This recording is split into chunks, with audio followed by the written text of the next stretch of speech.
All right, many thanks for joining us on today's edition of Market Report on ADBN Show. My name is Adefolayan Olamilekun. On today's edition of the show, our focus is on Nigerian oil revenue development, particularly as Nigeria is a nation blessed with mineral resources, out of which oil is singled out. The discovery of oil in commercial quantity made the oil and gas sector in Nigeria the biggest oil producer, making about 90% of foreign exchange earnings and approximately about 80% of federal government revenue that contribute to the growth of the Nigerian economy. The income from oil exploration and exploitation over time has been the mainstay of the Nigerian economy.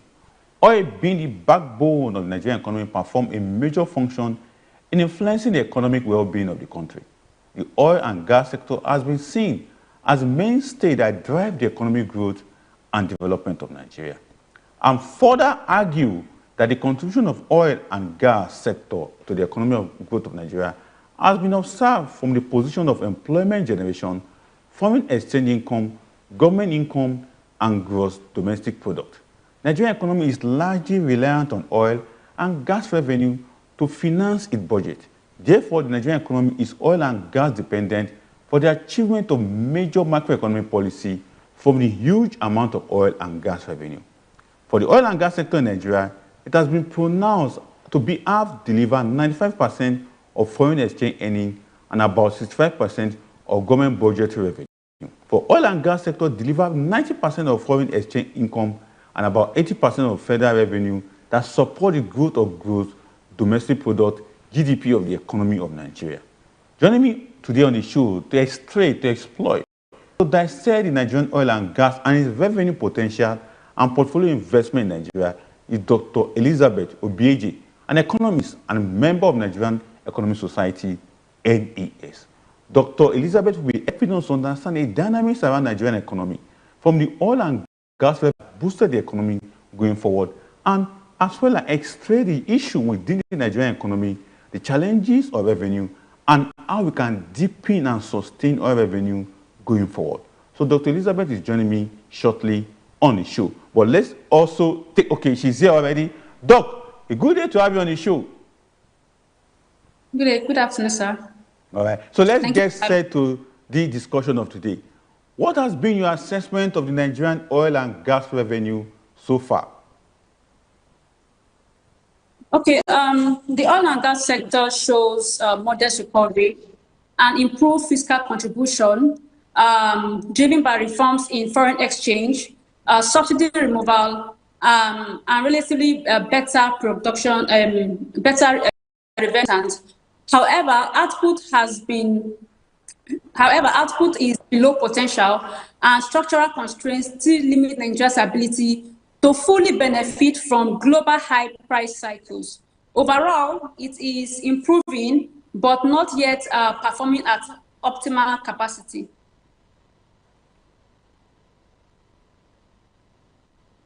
Doc, but on the other hand, when you made mention of the revenue coming from the oil and the potential of it, for you, what has been your knowledgeable challenge of the oil and gas sector in Nigeria? Let's start from there. The challenges within the oil and gas sector that you have observed so far. Okay, the challenges include, underinvestment in upstream projects, the investment in transition by international oil companies, and then aging infrastructure, and then security issues in Niger Delta, as well as delay in projects continue to suppress the production levels. Interesting. But let's take it one after the other. Many economists like your humble self has always pointed the fact that aging equipment, aging pipeline is one of the biggest challenges of the Nigerian oil and gas sector. How can we really break this down for our viewers to understand how aging equipment, aging pipeline has contributed to the fall of oil production in Nigeria? Okay, aging infrastructure is very, it's a big issue because, first of all, Nigeria as a country do not have a refinery, a functional refinery. So if peradventure we have, these infrastructures in place, we'll be able to refine our own oil. We don't have to export our oil to other countries, have them refined and send it back to us. So infrastructure is key in any economy. So if the government can actually try to make us to have a functional refinery, we'll be able to refine our oil and gas by ourselves instead of taking it out to another country to have them refined and send it back to us. Why increasing, putting pressure on our exchange rates in Nigeria. Interesting. Now, let's focus on the portfolio side of oil and gas investment. If I may quickly ask, on your part, what have you noticed in terms of investment drive in the oil and gas sector, maybe from the practical experience or from what you have read or what you have been able to observe as a researcher in this regard? Sorry, I didn't get you properly. The question is, what has been your observation in a portfolio investment in oil and gas sector so far? Your observation, what you think has been happening in that aspect? Okay, portfolio investment has actually been increasing under the President Tinubu administration, driven by reforms in foreign exchange revenue and also in the market. So this actually attracted investors from different parts of the world to invest in Nigeria. All right. So, but the issue now is that for us to have or to retain investors' confidence, the president needs to make sure that he attains investors' confidence in the economy. Because now, when you talk about portfolio investments, it is actually a short and medium term thing. So if the government can actually make them, because investors will come shortly, invest, get the interest and go away. But we need these investors to actually invest in long-term direct investments. For example, we need them to invest in, in the economy through manufacturing, building factories, and then doing that, it will actually increase or it will reduce unemployment rates in Nigeria. So that is the thing the government needs to do now. The government needs to be able to sustain and maintain investors' confidence so that they will not just come and invest, take our money away, just the short term, because many of them are scared, because doing that thing, investors will suddenly remember they'll suddenly remember policy flip-flop. For example, they'll suddenly remember Twitter ban, currency restrictions, amongst others. So these are the things that the government needs to do to sustain investors' confidence.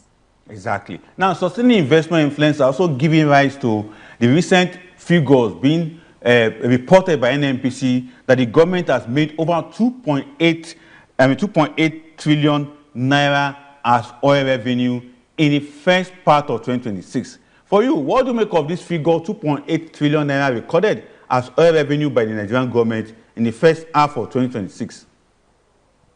Okay, the 2.8 trillion reflects improved collection efficiency, foreign exchange reforms, and relatively better production performance. However, this is a positive fiscal signal which shows improved investors' confidence in the economy. Now, overall, this is insufficient relative to Nigeria's expenditure needs and debt servicing obligations. So the key remains that it's not just about revenue growth, but fiscal sustainability and long-term investments in Nigeria.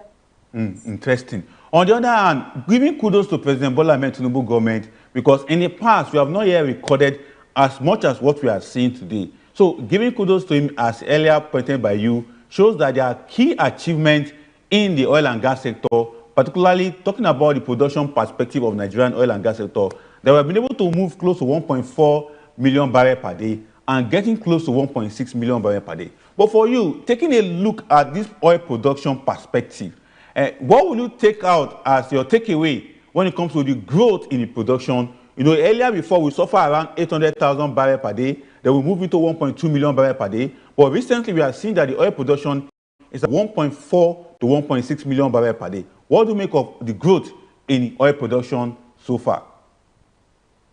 Okay, the key issues or the key constraint remains persistent oil theft, pipeline vandalism, aging infrastructure, regulatory concerns, and underinvestment in upstream projects, the investment transition by international oil companies. Also, security issues in Niger Delta and delay in projects continue to suppress the production level in Nigeria. Interesting. But moving forward into our discussion, let's take a look at the direct remittances that come from oil production and the sales receipt. You know, you're already aware that as we speak right now, all oil receipts from NNPC go straight to CBN. This policy was accepted by all, but we also discovered that some people are not comfortable with the entire oil receipt going to NNPC. But for you, what do you make of the policy that all oil revenue go to NNPC? I mean, go to CBN.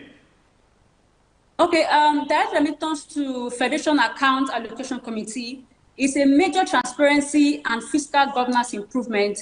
It reduces leakages, improves subnational planning, and strengthens accountability in public finance.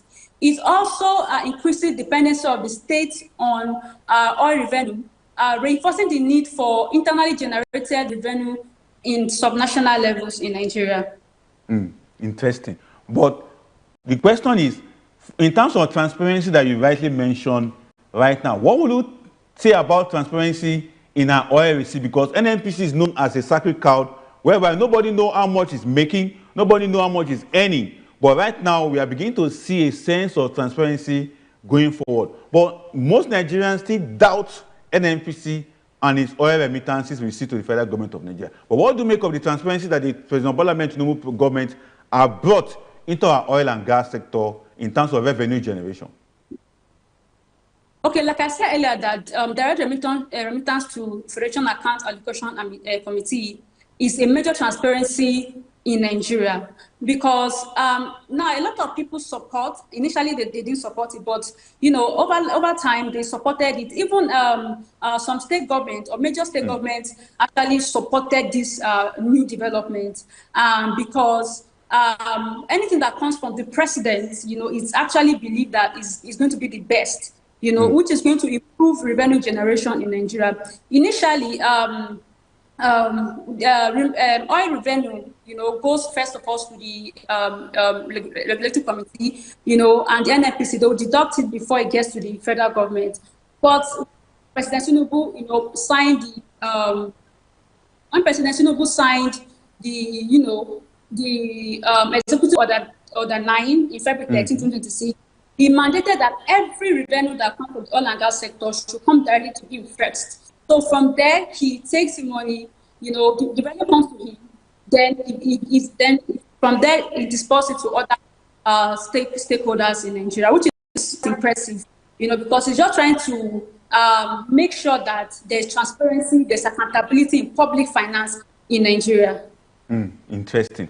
Let's get back to portfolio investment and foreign capital inflow. In the first quarter of 2026, we had a portfolio investment and foreign capital inflow of $10.37 billion. Doc, what do you make of this amount? Even though some people are criticizing that amount, that is a bit too small compared to what is projected. But 10.37 billion capital inflow is huge. But what is your perspective on this portfolio investment and foreign capital inflow of $10.37 billion? Okay, this shows a strong positive signal of renewed investors' confidence, especially in the context of foreign exchange inflows and higher interest rate attractiveness in Nigeria fixed income markets. However, a significant portion is likely portfolio investment, which is more volatile than long-term direct investment. So the issue remains sustaining and retaining investors' confidence is the real challenge in Nigeria. So that you know, they will not just come and invest within the short term and within short and medium term and go. So if the government can sustain their confidence, if they can have confidence in the economy, they'll be able to invest in long term and not just the short term alone. Interesting. Now, talking about long term and short term, if you are to advise the government on improving portfolio investment and foreign capital inflow into the country, what would be your suggestion to the government at this point in time? Okay, the government should prioritize policy consistency, ensure exchange rate stability, improve the ease of doing business, and also improve investors' security, and invest in critical infrastructure in Nigeria. Also, maintaining macroeconomic stability and regulatory predictability is essential in sustaining and retaining investors' confidence. Interesting. Let's now move to the FX unification policy of the government. When you first heard that there's going to be floating of Nigerian FX market, what was your reaction at that point in time? When the government said they're going to float the FX market, what was your reaction at that point in time? Okay, and this policy helped improve new price discovery, and it has improved a new price discovery, reduce arbitrage, and multiple exchange rate distortions. So while it initially triggered volatility and inflationary pressures, it has helped renew investors' confidence and improve foreign exchange liquidity over time. Now, stability is still evolving and depends heavily on supply-side foreign exchange inflows in Nigeria. Interesting. So, Doc, if I may ask, in your own view, this unification of the FX market has done more good to Nigerian economy than what other critics have pointed out, that instead of unification making the economy or making Naira to be stronger, it brings about, you know, the automatic devaluation of the Naira. But what do you have to say about that?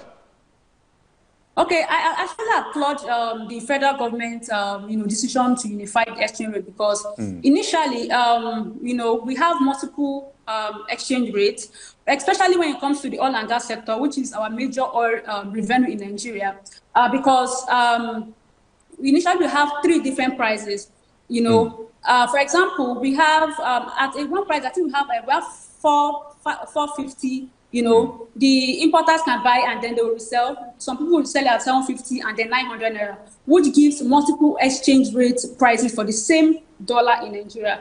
So, and this would, this create uncertainty in Nigeria. So when the President Tinubu decided to unify this foreign exchange revenue, it was actually a very good policy decision, because it makes the investors to have confidence in the economy, and also it brings more investors. This is the reason why we also have so much increment in the in our portfolio investment and capital inflows in Nigeria, just because of that foreign exchange reforms. So it's actually a very good one than what people actually think like it's actually not good. But he actually reduced the disparity, the discrepancies, the distortions in our currency. So it's actually a very welcome development. Exactly. Now, talking about Naira that have now been stabilized, as we speak right now, the Naira to the dollar is now 1,369 Naira.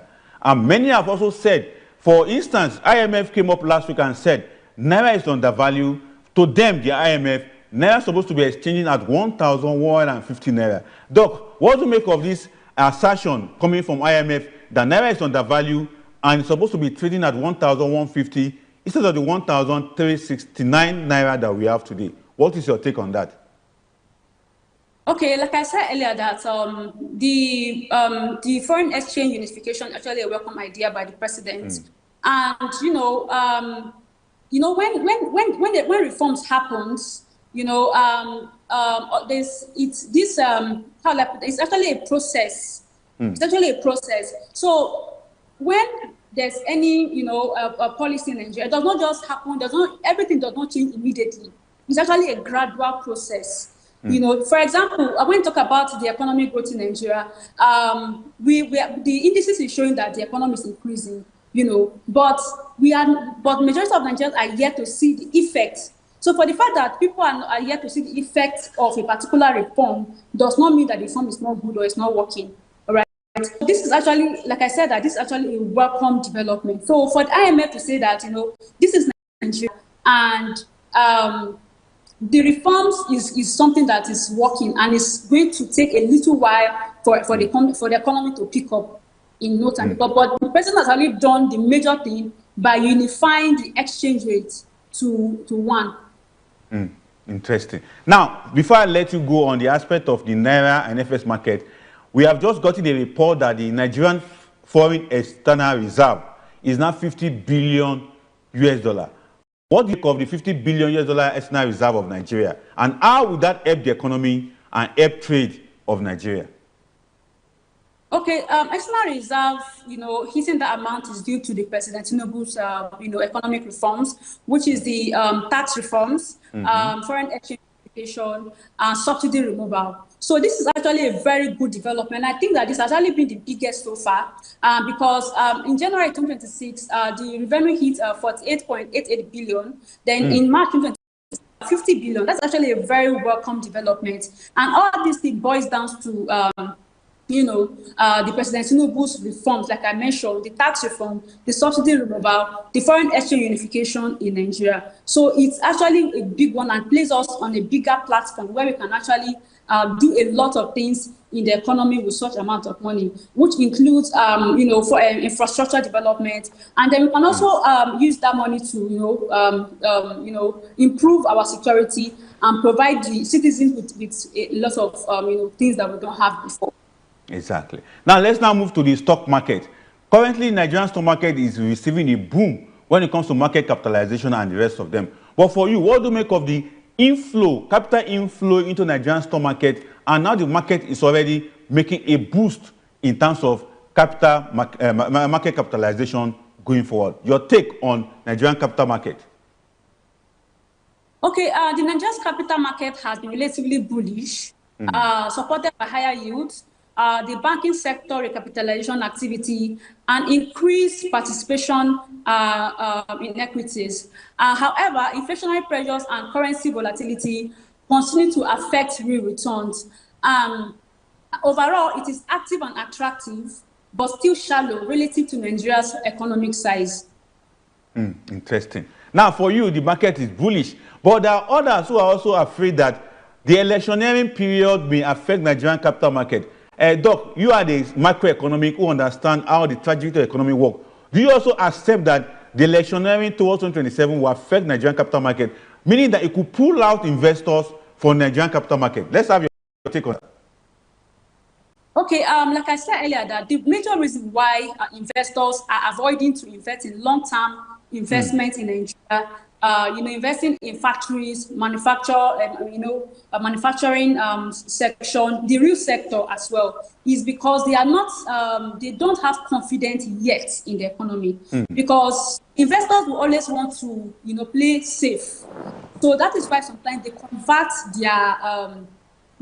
their money or their assets into dollars to be on the safer side. So if an investor is not comfortable with a particular government policy, he or she would sell the assets and wait and see. Let's see if this policy will favor me. Because I believe that no investor will want to invest billions of naira into an economy and watch it being, battered away by any insecurity in Nigeria. The other time I said we talk about when investors will suddenly remember policy flip-flop, like a Twitter ban, crypto restrictions, amongst others. So these are the reasons why investors, especially in this current pre-election year, investors would definitely want to pull out because they don't know if the next administration will favor the, especially for the, increasing insecurity that we have right now. So for any investor, they want to just wait and see if it would,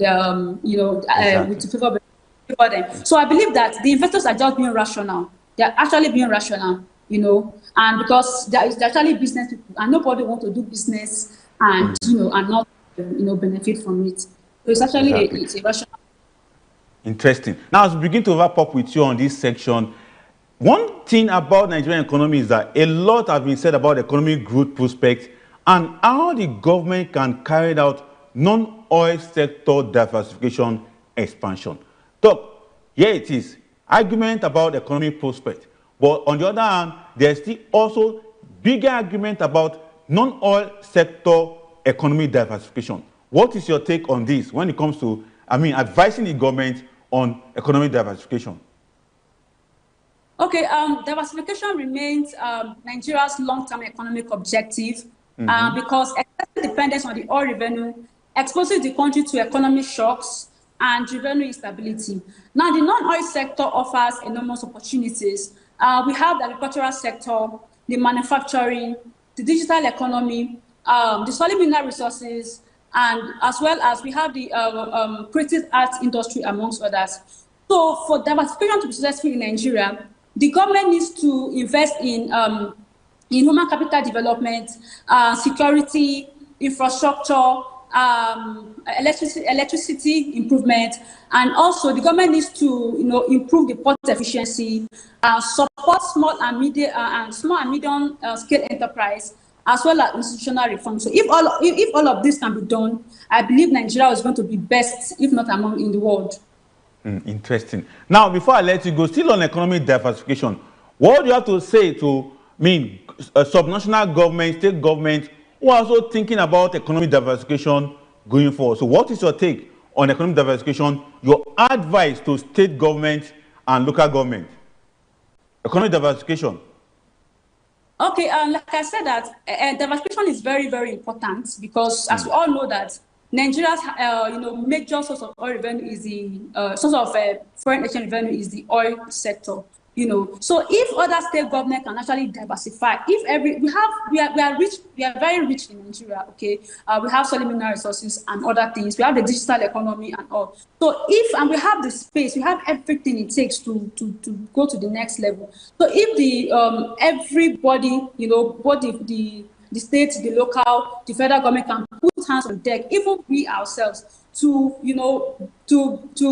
be productive, to invest, let's explore other sectors like the mining sector, the agricultural sector, which used to be our major source of revenue before the discovery of oil. So if everybody's hands can be on deck to explore other sectors in the economy, then we would actually be doing very fine as a country.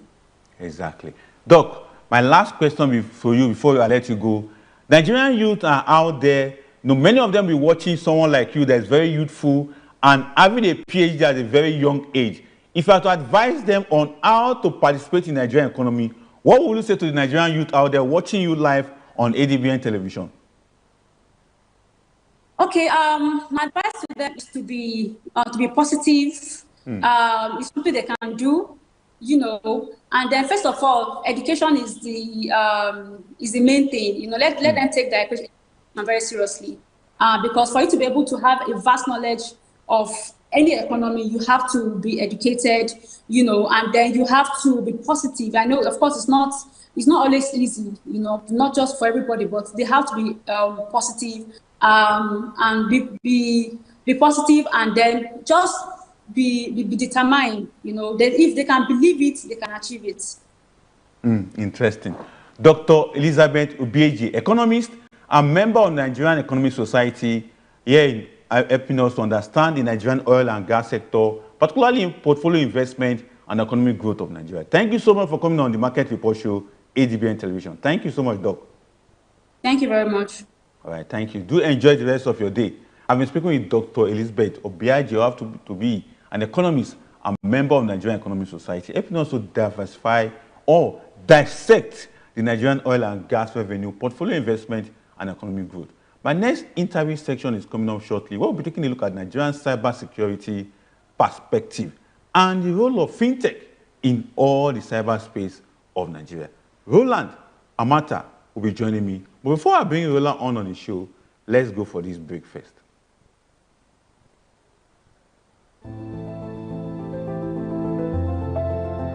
It doesn't take a pandemic or an epidemic to know that clean hands save lives.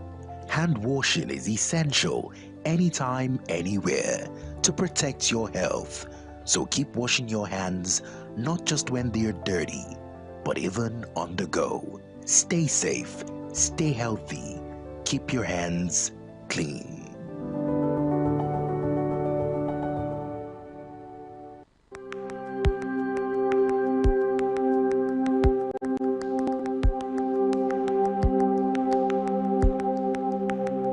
Welcome to the Niger Delta, a region of incredible beauty and stark contrast.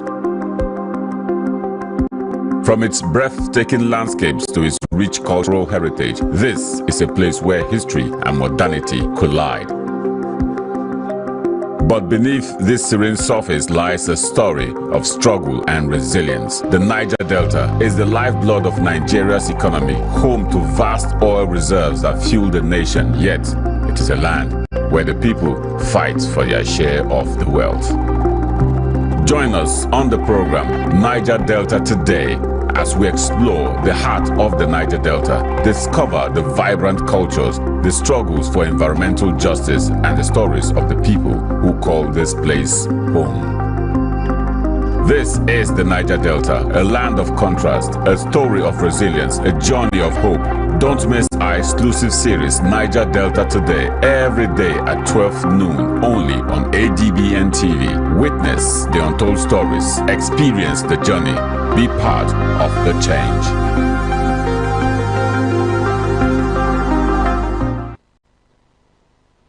Welcome back from that break. Now, talking about cybersecurity and Nigerian financial sector, global cyberspace growth, linkage between cyberspace and financial sector, where we also assess Nigerian cybersecurity environment and taking a look at cybersecurity threat to Nigerian financial sector. Meanwhile, there's also ongoing debate around government effort to regulate the cyberspace in Nigeria, and how far has that gone, as well as looking at the role of private sector in cyberspace protection. So, the background, here it is. The Nigerian digital financial space or ecosystem has witnessed remarkable growth in the past few years. According to McKinsey, Nigeria is home to over 200 fintech organizations, not counting fintech solutions provided by banks and mobile network operators. New service providers range from mobile money operators, payment service providers, to fintech firms and other financial providers, and a trend that is increasing the need to ensure consumer security and trust. These services come with numerous important digital components, including mobile application, digital token, unstructured supplementary services, data, and digital lenders, all which are involved in potential vulnerability. It is increasingly important for the country financial industry to prioritize cyber security, as it is the most targeted sector for cyber attack. Joining me to explain some of this development is Roland Amata, a cybersecurity expert, ethical hacker, a flip-to-flip tech member in Isolo, Lagos. And Roland is here to help us to explain why cybersecurity is very, very key. Roland, a good day to have you on my show today, the Market Report. Good afternoon. Good afternoon, everybody. It's a good day to be here too. Thank you for having me. Interesting. So, Roland, if you are to explain to a layman what cybersecurity is all about, can you take us through on that? Okay. It is very simple. Cybersecurity is not something that is very, very difficult.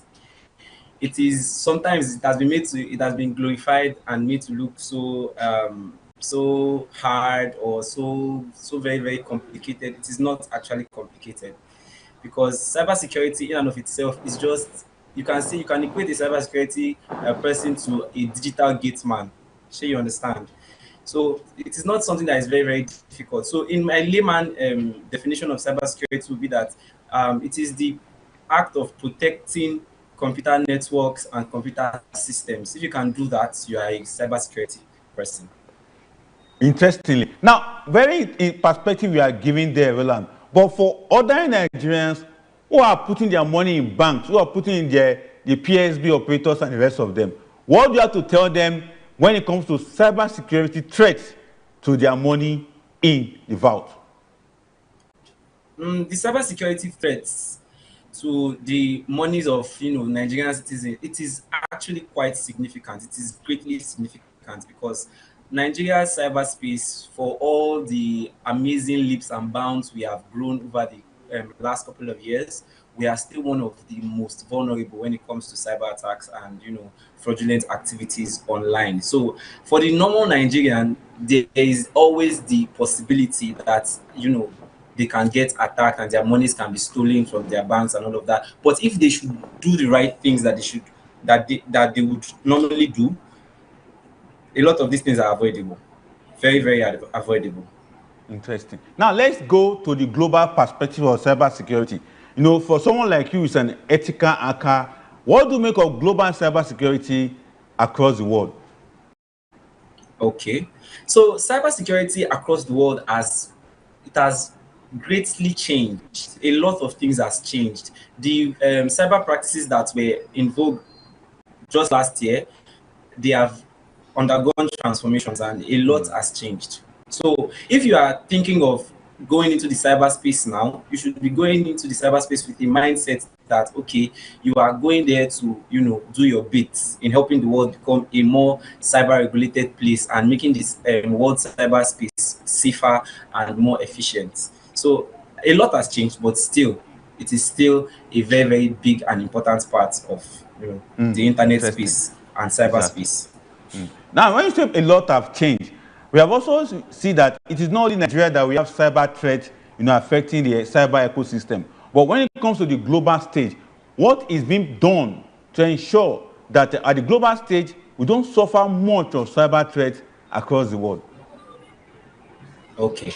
So a lot of measures have been taken by bodies that are regulating, internet behavior and cyberspace regulations and all of that. There are a lot of bodies.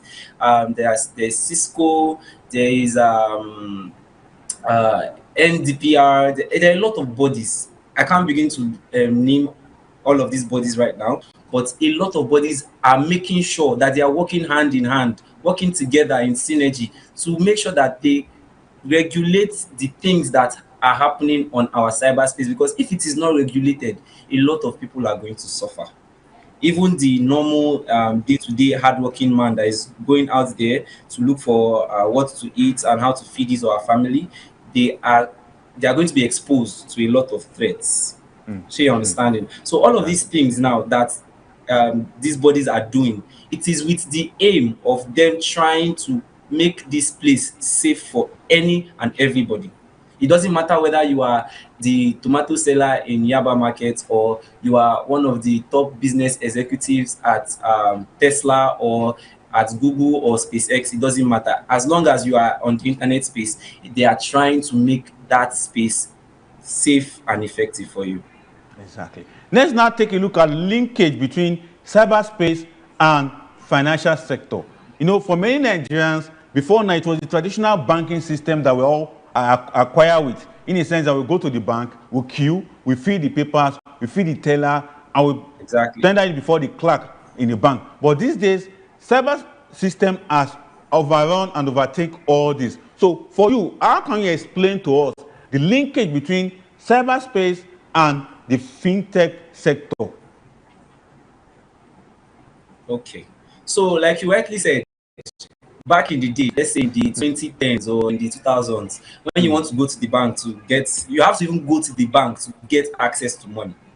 But right now, even that mama that sells food outside, that sells roadside food, or go to your local booker, anywhere you go, supermarkets, nightclubs, wherever you are going to, you are seeing people with POS machines. You are seeing people that have OPay accounts. You are seeing people that have MoneyPoint accounts. And all of these things have reshaped the way we interact with money. So these days, we don't even have to go to a bank or even go to a bank's ATM to, perform transactions and all of that.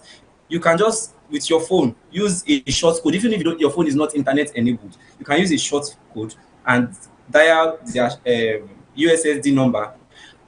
Whatever instructions they say you should follow, just follow the instructions and you'll be able to perform transactions. Now, you can also use your phone that is internet enabled to send money across different platforms. You can pay for stuff with your credit cards. You can use your phone and just tap on a machine and a transaction is completed. Now, all of these things, all these changes, they have made it that finance is now automated. Almost everything in life these days are automated. Almost every sector is beginning to experience automation in one form or the other, and it is only going to continue. The trend is not going to stop anytime soon. Very soon, we are going to be living in a world where we don't even interact with physical currency anymore. This has been in development for a while. It's not today. I mean, Bitcoin did not just pop out of thin air. It has been in existence since like the early 2000s, when Satoshi and his team, thought of an alternative way of completing transactions, and they came up with Bitcoin. That is just one way. There are other ways that finances and how human beings interact with finance is changing because of automation and technology. Now, cybersecurity is supposed to help you bridge the gap, because now you are not seeing the money, but what helps you know that, okay, the money is actually coming to you and the money is actually safe and it is actually secure from outside threats or threat actors who wants to maybe steal your money or intercept the money and redirect the money. So that is why cybersecurity is very, very important to finance, as finance is very, very important to any country in the world.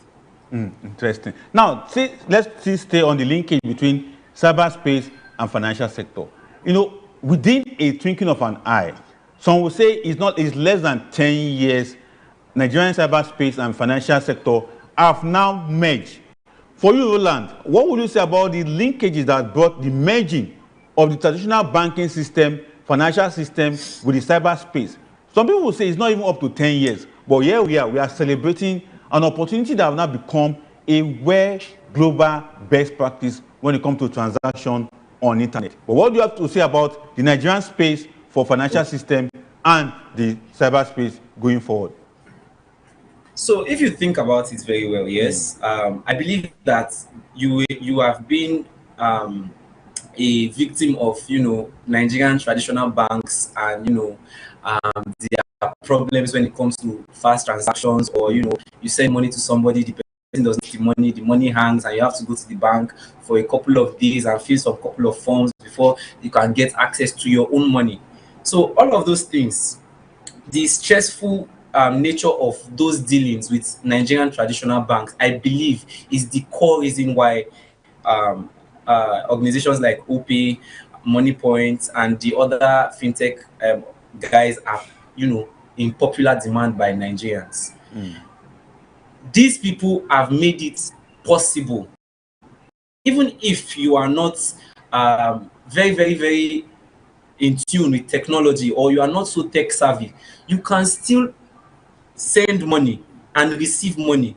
And you are not scared that the money is going to hang or the money is not going to get to you, even if it's on a public holiday, even if it's at night, even if the rain disrupts network. You know that even with the smallest exposure to internet services, you can send and receive money.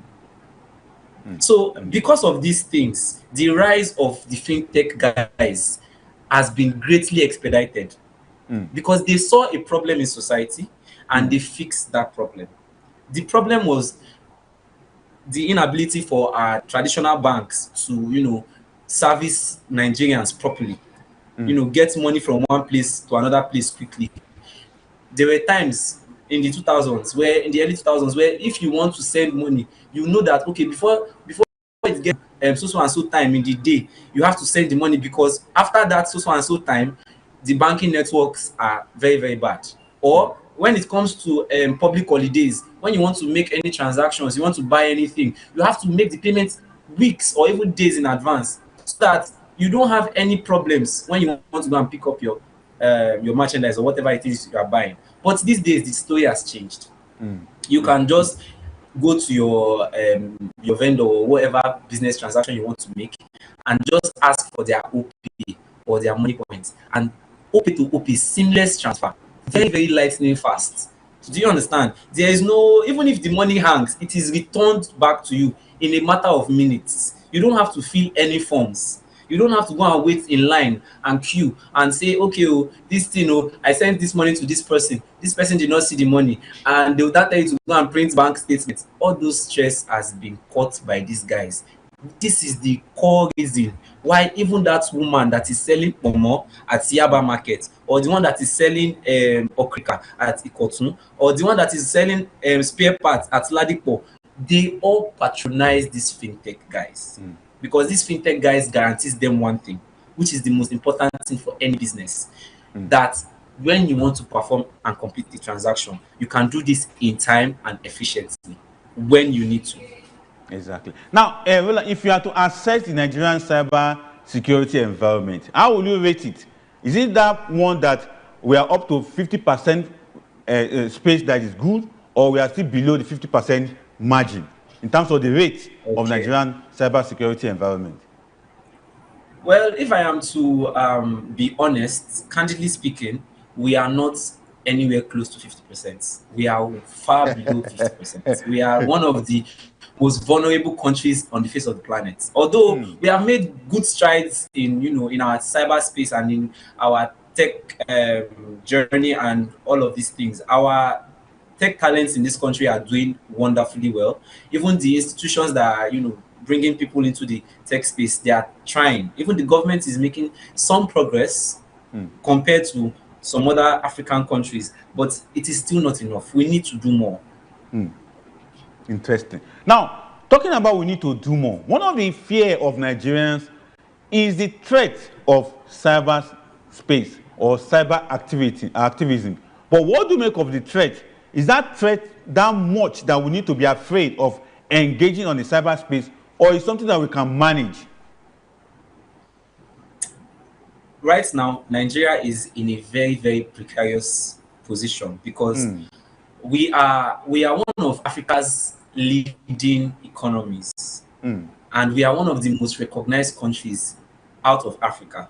Whether we like it or not, our fame precedes us. So, and because of some individuals that we have in our country, we have a kind of bad rep when it comes to, the international space. But I was digressing a bit, but back to the question you were asking. Nigerians should be wary of the cyberspace because, like I said, we are one of the most vulnerable countries on the face of the planet. Nigeria is ranked number 17 by the FBI when it comes to cyber attacks and cyber crimes. I can categorically tell you that every Nigerian is under cyber attack one way or the other. You might not know it, but it is actually actively happening. But like I told you, if you can do some of these simple things that you ignore on a daily basis, you should be fine. Do you understand? Many people are the ones that are opening themselves up to cyber attacks. You go on WhatsApp and somebody sends you a broadcast message that you receive from God knows where, and on that broadcast message there is a link, and there are some funny words written above the link and a funny picture telling you that, okay, MTN is celebrating their 30th anniversary and they are sharing 30 gig of data. That if you click this link, you are going to get 30 gig of data from MTN. I like free data as much as the next guy. Exactly. I like free things as much as the next guy. We do have some network fees there from Roland, but you will join us shortly. Talking about the cyber insecurity threat to the Nigerian financial sector. And for Roland, it is an issue that has to do with everybody. Even though we need to be aware, we need to be conscious about our cyberspace, we also need to put in a practical measure to guide ourselves against some cyber threats that Roland has been able to help us to understand. For instance, okay, Roland is back. Roland. Okay, you are back. We lost you for some seconds. Go ahead with your thoughts. Yeah, can you hear me? I can hear you. Go ahead with your thoughts. So you open yourselves up to these attacks by clicking on those links because you don't know where these links have been cooked up from. You don't know who is behind the creation of these links. These people that create these links, they are just, it is called baiting in cybersecurity. They bait you into something that looks very, very nice, something that looks very, very sweet and interesting, and then you go there with the thought that, okay, you are going to be getting something from them, but you are actually the one that is the target. They are trying to steal your info, they're trying to steal your data, and if they can get access to these things, you are basically, you are like a sitting duck. You are just there for the taking. They can do anything that they want to with you.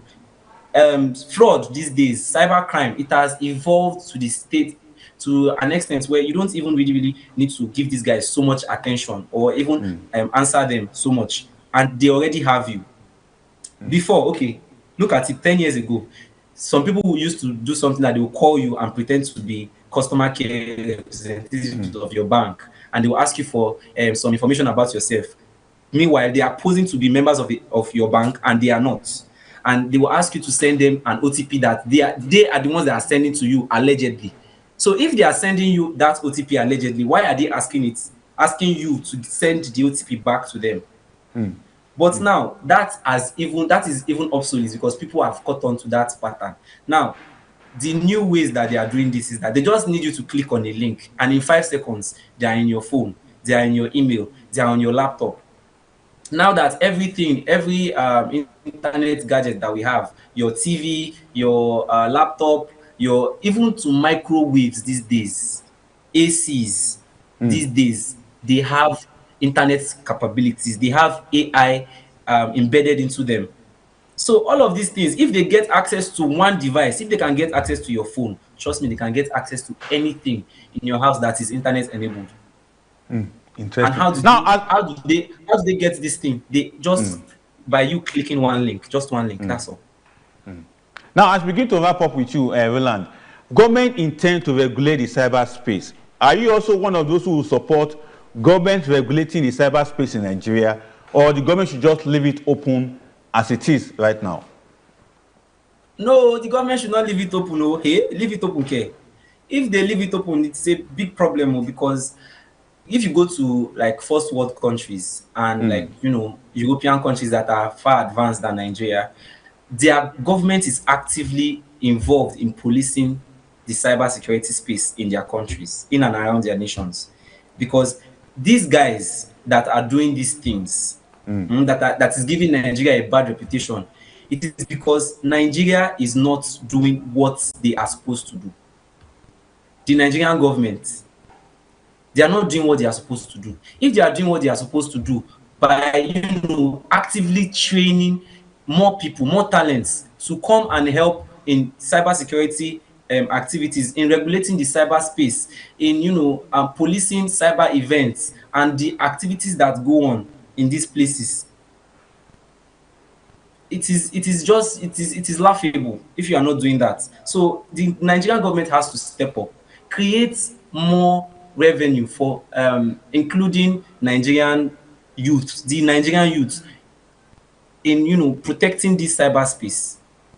There are a lot of non-governmental bodies that are doing this in Nigeria these days. There are tech scholarships all over the place. There is one I got to hear about recently, Lagos Data School. They are giving scholarships to young Nigerians and anybody that is interested in learning tech skills that will be useful in protecting Nigerians from cyber attacks. There is also TS Academy. There is a lot of them. There is even my organization, Flip to Tech. We give technical training to people for discounted prices. Something that you are supposed to pay exorbitant money to learn, we give you at discounted prices. Do you understand? These are just efforts that we are trying to make to help Nigeria's cyberspace, to help Nigeria's IT talent, to create something for the Nigerian youth to do. The Nigerian youth is not supposed to be, we are too talented to be useless. So with all that talent, if you don't use that talent, you are committing a big fallacy. It is very, very bad. So the Nigerian government should take it into consideration, be investing in the young people of this country. The way the world is moving, IT is the way forward. You need to enter IT one way or the other, because it now encompasses all sectors in Nigeria, even all around the world. Digitization is taking over, whether you like it or not. AI is there, automation is there. A lot of things have changed. The Nigeria of 2010 is not the Nigeria that we are in right now. In fact, the Nigeria of 2025 is not the Nigeria of right now. Last year alone, there was at least $10.1 trillion lost globally to cyber attacks. The richest man in the world is worth let's say $1.1 billion right now. Think about it. The entire nations of the world combined, they lost $10.3 trillion to cyber attacks. Exactly. Roland, I need to quickly appreciate you for coming on the show today. It's quite explosive on your side. giving us a great insight when it comes to cybersecurity, and someone like you very knowledgeable in that regard, helping us to understand all the linkages between cybersecurity, cyberspace, and Nigerian financial sector. Thank you so much, Roland Amata, for coming on the show today. Much. Thank you for having me. Thank you so much. Thank you, sir. All right. Do enjoy the rest of your day in Lagos. I've been speaking with Roland Amata, who happens to be a cybersecurity expert and ethical hacker. I know some of you will be asking, we have ethical hacker. Yes, we have them all across the world. And Roland Amata in Nigeria is one of them. Thank you for staying to ADBN today, watching the Market Report live from Abuja studio here in Asokoro, Abuja. My name is Adefolayan Olamilekun. Till we come here with another exciting Market Report show, I say, be a good citizen and stay out of trouble. Bye for now.